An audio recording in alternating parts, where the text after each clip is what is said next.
এখন প্রতারণা তো আমি তো বলতে পারি যে অবশ্যই সেই করেছে, বড়দেরকে সম্মান দিতে জানে না আমি মনে করি আর কি। তো তাদের কাছ থেকে সম্মান পাওয়াটাও আশা করাটা উচিত না। না, আমার যারা ভালোবাসে ওই ইলেকশনের দিনে আসছে, তাছাড়া তো নাই।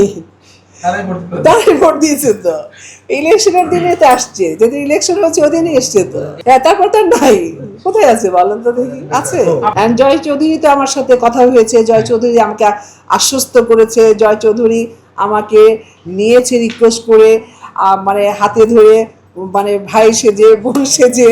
তা সেইখানে তো আমি তো জয় চৌধুরী ছাড়া কাকে বলবো, কাকে বলবো? এখন প্রতারণা তো আমি তো বলতে পারি যে অবশ্যই সেই করেছে।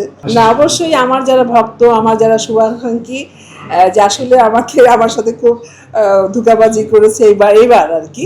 তো প্রতিবারই কিন্তু আমাকে রিকোয়েস্ট করে নিত, কিন্তু আমাকে সেই সম্মানটা ওরা দেখিয়েছিল, কিন্তু এবার সেই সম্মানটা আমাকে দেখায় নাই, বরঞ্চ আমাকে, আমি বলবো না আমি লজ্জিত হইনি, প্রশ্নই ওঠে না। আমি বিশ্বাস করেছিলাম। তা আমি আশা করব যে আপনারা অবশ্যই যে ভালোবাসতেন সারা জীবনই ভালোবাসবেন, আমি যতদিন বেঁচে থাকি। তো এইসব আসলেই মানে